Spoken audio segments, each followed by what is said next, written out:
Video में trigonometry के बारे में बात करेंगे कि जेटेट में सबसे ज़्यादा क्वेश्चन पूछा जाता है और इसमें बेसिक चीज़ से बताऊंगा जिसमें सबसे ज़्यादा दिक्कत होती है कि फॉर्मूला ही याद नहीं रहता है स्टूडेंट को। और जब फॉर्मूला याद नहीं रहेगा तो फिर आप बनाएंगे कैसे, तो कैसे होगा मैं उस पर आज चर्चा करूँ। लंब स्क्वायर प्लस आधार स्क्वायर, कर्ण के लिए हम लोग लिखते हैं एच स्क्वायर, लंब के लिखते हैं हम लोग पी स्क्वायर और आधार के लिए जैसा मैंने कहा कि बी स्क्वायर। बस ये फॉर्मूला एक थोड़ा सा याद रखना है।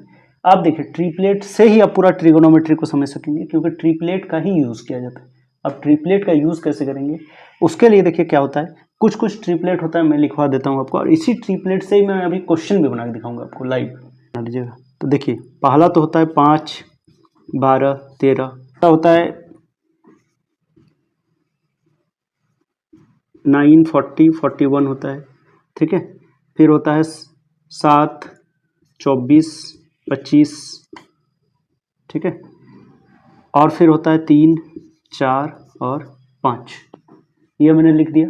तो ये जो ट्रिपलेट होता है इसी ट्रिपलेट के आधार पर ये सारी चीज़ों को आप बनाएंगे। मैंने कहा भी ट्रिपलेट, ये ट्रिपलेट मूल होता है, इसी को आपको याद रखना पड़ेगा, लेकिन याद भी नहीं रखना होगा, आप खुद से निकाल लीजिएगा। 3, 4, 5 है ना, 5, 12, 13, 7, 24, 25 और 9, 40 और 41। अब देखिए अब कुछ जो फार्मूला होता है, जो मेन फार्मूला होता है वो मैं लिखा देता हूँ। मूल फार्मूला क्या क्या होता है देखिए, इसको मैंने जैसे कहते हैं बेस कहते हैं, इसको परपेंडिकुलर मतलब पी कहते हैं और इसको एच कहते हैं, एच फॉर हाइपोटेनस या कर्ण। तो देखिए कुछ फार्मूला होता है, जैसे इसको याद रखने का एक ट्रिक है वो मैं कर देता हूँ, ये आप सब जानते होंगे। पंडित भोले प्रसाद हरी हरी बोल। जी हाँ, इसमें कुछ नहीं करना है, बस ये आपका फार्मूला आ चुका है। P4 परपेंडिकुलर होता है, B4 बेस होता है ना, P4 परपेंडिकुलर होता है, H4 हाइपोटेनस होता है, जैसे मैंने यहाँ पर लिखा हुआ है। अब देखिए कुल जो होता है ऐसे 6 निष्पत्तियाँ होता है, ट्रिगोनोमेट्री में 6 निष्पत्ति होता है, जिसमें से मूल जो होता है 3 होता है। देखिए एक होता है साइन थीटा, दूसरा होता है कॉस थीटा और तीसरा होता है टेन थीटा। ये 3 हुआ। इसी का अपोजिट, साइन का अपोजिट जो हो जाता है वो कॉसिक थीटा होता है। क्या होता है? Cosec theta. और कॉस का उल्टा सेक थीटा और टेन का उल्टा होता है कॉट थीटा। यहाँ तक समझ में आ गया होगा। अब मैं ये बताता हूँ कि ये मैंने ट्रिक जो लिखवाया था, पंडित भोले प्रसाद हरी हरी बोल, ये क्या चीज़ है। देखिए ये जो पी बाय जो एच होता है ना वो साइन थीटा के लिए होता है, ये किसके लिए होता है? साइन थीटा के लिए होता है। तो अब इसको और अच्छे से अगर समझना चाहेंगे तो आप ऐसे लिख सकते हैं, मैं साथ में मिटाते भी जा रहा हूँ। देखिए मैं एक्सटेम्पर पढ़ा रहा हूँ, कोई भी चीज़ ऐसी नहीं रटी हुई चीज़ है और आपको भी रटनी नहीं पड़ेगी, लेकिन हाँ इस वीडियो को आराम आराम से देख लेना होगा। तो देखिए यहाँ पर जैसे मैंने बताया कि साइन थीटा, ठीक है, तो साइन थीटा इक्वल टू क्या होगा? पी बाई एच, ये होता है। और मैंने अभी बताया था कि साइन थीटा का जो जस्ट अपोजिट होता है वो क्या होता है? Cosec theta. जी हाँ, तो कॉसिक थीटा इसका जस्ट अपोजिट होता है, तो ये हो जाएगा आपका कितना हो जाएगा? एच बाई पी हो जाएगा ये आपका चीज़।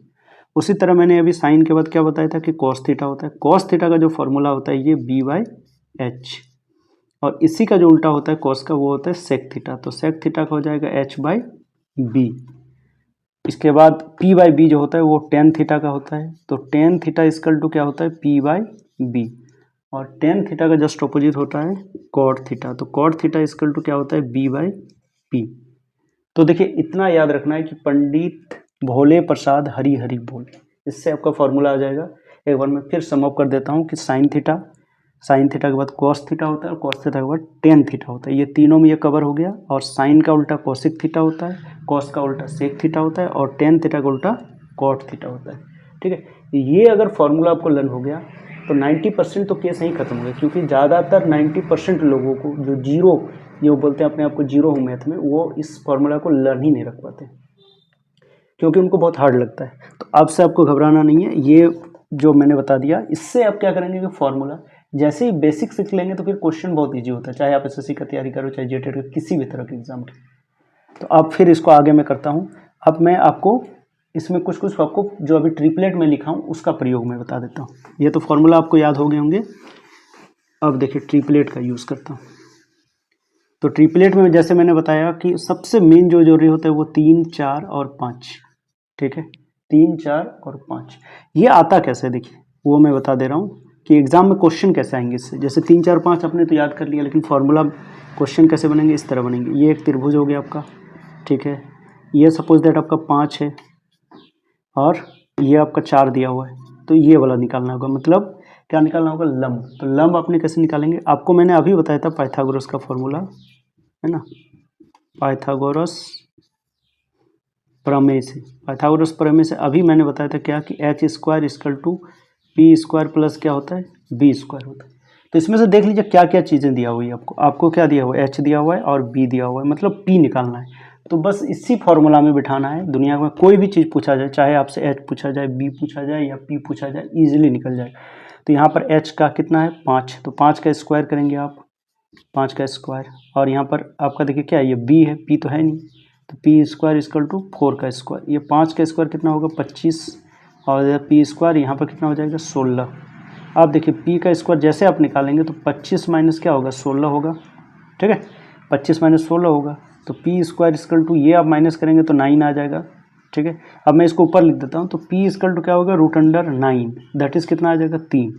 तो देखिए यहाँ पर क्या आ गया 3 आ गया। आप सब समझ गए कि 3 4 5, ये देखिए ट्रिपलेट में, लेकिन देखिए ट्रिपलेट कैसे हेल्पफुल करेगा, ट्रिपलेट में आप डायरेक्ट निकाल सकते हैं क्योंकि कॉम्पिटिटिव एग्जाम में आपके पास समय तो होती नहीं इसीलिए, लेकिन ये मैंने बना करके दिखा दिया कि एक्चुअली आता है या नहीं आता है ना, प्रूव कैसे कर सकते हैं। आप देखिए क्वेश्चन और कुछ अभी जो रिसेंटली एग्जाम हुआ उसमें किस तरह के क्वेश्चन पूछे जा रहे हैं, उसमें क्वेश्चन को बहुत ज़्यादा टफ कर दिया जा रहा है और स्टूडेंट को बहुत ज़्यादा दिक्कत होती है कि समझ नहीं पाते। देखिए कैसे क्वेश्चन आ रहा है, आपका जो लेटेस्ट पैटर्न चल रहा है अभी एसएससी वगैरह बाकी चीज़ों में देखेंगे तो इस तरह का पैटर्न होता है। ABC तो दे दिया, ठीक है, देने के बाद जैसे ये 1.5 से इसको जस्ट मल्टीप्लाई कर दिया, ठीक है, तो 1.5 से इसको मल्टीप्लाई कर दीजिएगा तो ये आपका कितना हो जाएगा 4.5 हो जाएगा, 1.5 से इसको मल्टीप्लाई कर दीजिएगा तो कितना होगा 6.0 होगा, ठीक है। अब ये वाला निकालना है आपको पार्ट, इस तरह का दे देगा क्वेश्चन। अब ये वाला तो स्टूडेंट देख के क्या होता है घबरा जाते हैं कि सोचते हैं इतने बड़े क्वेश्चन को मैं कैसे बनाऊं, लेकिन ये देखिए मल्टीपल है साफ साफ, ये देखेंगे तो 3 4 और 5 का ये मल्टीपल पे ही चल रहा है। ये देखिए इसमें सिर्फ क्या क्या है 1.5, अगर 3 × 1.5 लिखें तो आप इजीली समझ जाते कि 3 लिखा हुआ है यहाँ पर, और यहाँ पर 4 × 1.5 रहता तो आप समझ जाते कि ये 6.0 है, दैट मीन्स ये 60 है। तो बस इसी हिसाब से आपको पकड़ना है, जब ये 3 है ये 4 है तो अगला जो होगा वो कितना होगा 5 होगा, क्योंकि ट्रिपलेट के आधार पर। तो यहाँ पर क्या हो जाएगा 5 हो जाएगा, और देखिए मल्टीप्लाई क्या है 1.5 है, तो 1.5 से मल्टीप्लाई कर दीजिएगा तो कितना होगा 7.5 हो जाएगा। लेकिन इसमें क्या होता है कि इस तरह करके क्वेश्चन को टफ बनाया जाता है थोड़ा सा, ताकि स्टूडेंट को समझ में ही ना आए। आप देखिए और भी कभी कभी ऐसे भी कर दिया जाता है, अभी का जो लेटेस्ट पैटर्न चल रहा है वो ऐसे कर दिया जाता है, ये ए हो गया, ये बी, ये सी, ये देखिए ऐसे पूछा जाता है। जैसे आपका √+1 और यहाँ पे लिख दिया जाता है 5, और यहाँ पे √3+1 और यहाँ पे लिख दिया जाता है आपका 4। अब पूछा जाता है ये बेस कितना होगा। अब स्टूडेंट घबरा जाते हैं कि सोचते हैं कि इतना बड़ा मल्टीप्लाई मैं कैसे करूँ। देखिए कुछ नहीं करना है, ये ट्रिपलेट पर आधारित है। कैसे, यहाँ पर 4 है, यहाँ पर 5 है, आप जानते हैं ट्रिपलेट क्या होता है 3 4 और 5 होता है, तो एक क्या बच गया 3, तो यहाँ 3 तो हम लोग लिख लेंगे। और देखिए क्या मल्टीप्लाई है √3+1 मल्टीप्लाई में, तो √3+1 को तीनों में मल्टीप्लाई है, क्योंकि कोई भी चीज़ जो मल्टीप्लाई होता है वो हर भुजा के साथ होता है, ऐसा नहीं एक के साथ। इसको आप नोट करके लिख सकते हैं कि किसी भी अगर कोई भी ट्रिपलेट को उठा करके सेम नंबर से मल्टीप्लाई कर देंगे ना तो वो भी ट्रिपलेट ही बन जाएगा आपका, ठीक है। तो ये फॉर्मूला हो गया आपका। अब कुछ और चीज़ें मैं बता देता हूँ ताकि आप सबको क्लियर हो जाए कि और क्वेश्चन कैसे पूछा जाता है। क्वेश्चन इस तरह पूछा जाता है, जैसे मैंने अभी लिखाया था आपको कि sin θ = क्या होता है, अभी लिखाया था ना मैंने, पंडित ना भोले प्रसाद हरी हरी बोल, बस। तो sin θ = मैंने लिखाया था P/H। उसी तरह मैंने लिखाया था कि cosec θ = क्या H/P, और इसके बाद मैंने लिखाया था cos θ = क्या लिखाया था B/H, और cos का जस्ट अपोजिट sec θ = क्या लिखाया था H/B, और tan θ = P/B, तो इसी का उल्टा cot θ = क्या हो जाएगा आपका B/P। तो ये तो फॉर्मूला हो गया, लेकिन इस फॉर्मूला का यूज़ क्या है। देखिए यूज़ ये है, बोर्ड में थोड़ा तो फिसलता है लेकिन आप अच्छे से बनाइएगा इस तरह करके। ये राइट एंगल ट्राइंगल हो गया आपका, ये A हो गया, ये B हो गया, ये C हो गया, ठीक है। अब क्या होता है कि ट्रिपलेट का यूज़ करके दिया जाता है, कभी कभी ये दे दिया जाता है, ये आपका 4 दे दिया जाता है, ये 5 दे दिया जाता है, और आपको पूछा जाता है कि P क्या है, ठीक है, P क्या है। तो P तो आप ऐसे निकाल लीजिएगा, ठीक है, P निकाल लीजिएगा। तो P आप इसमें निकाल लेंगे, तो कैसे निकालेंगे, इसमें वही पाइथागोरस थ्योरम का आप यूज़ करेंगे। तो उसमें क्या होता है कि H² = P² + बी स्क्वायर। तो एच का वैल्यू कितना है 5 का स्क्वायर, तो ये क्या होगा 25 होगा।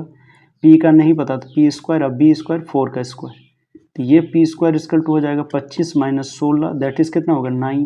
तो पी इक्वल टू आपका होगा √9 मतलब 3 सेंटीमीटर। ठीक है, ये 3 पता चल गया। अब देखिए यहीं पे क्वेश्चन में इस तरह करके आप निकाल लेंगे। निकालने के बाद क्या बोलेगा कि डायरेक्ट आपको वैल्यू बोलिए साइन थीटा का। ठीक है, तो साइन थीटा का जैसा फॉर्मूला होता है P/H, तो आपको ढूंढना है P कहाँ है और H कहाँ है। और इसका देखने का सबसे अच्छा उपाय बता देता हूँ, ये मान लीजिए थीटा एंगल है, तो एंगल के जो सामने वाला जो भुजा होता है ना वो हमेशा क्या होता है P होता है, मतलब परपेंडिकुलर होता है। और सबसे बड़ी वाली भुजा जो होता है वो कर्ण होता है और नीचे बेस। तो इस पर P पूछा है तो देख लीजिए यहाँ से P कितना हो जाएगा आपका 3 हो जाएगा। और H मैंने कहा कि सबसे लंबी भुजा वो कितना है, द लॉन्गेस्ट साइड वो कितना है 5, तो ये 5 हो गया। बस उसी तरह आपको पूछा tan थीटा का, तो tan थीटा का जो फॉर्मूला होता है वो क्या होता है P/B होता है। तो देख लीजिए P कितना है, P मैंने अभी कहा था कि जो ये जो आपका एंगल है इसी के सामने वाला P हो जाएगा 3 हो जाएगा। और B देखिए सबसे जो नीचे जो टिका हुआ है बेस कितना 3/4 हो जाएगा। इस तरह करके आप किसी का भी निकाल लीजिएगा, चाहे सेक थीटा पूछे, चाहे कॉट थीटा पूछे, चाहे कोसेक थीटा पूछे, बस ये आपको कॉमन सेंस है, इसी में ज़्यादातर दिक्कत होता है। और 90% स्टूडेंट तो इसी में फेल हो जाते हैं, ये नहीं समझ में आता उनको P कौन सा माने और B कौन सा माने और H कौन सा माने। तो ये आई होप अब आपको दिक्कत नहीं होगी। अब इस तरह के क्वेश्चन जो आएंगे तो ये फॉर्मूला से बेस्ड जो 90% फेल हो जाते हैं इसमें आपको दिक्कत नहीं होगी, और इसमें दिक्कत नहीं होगी तो बड़े से बड़े क्वेश्चन हल कर लेंगे। और मैं आगे का सीरीज में फिर मैं लाऊंगा।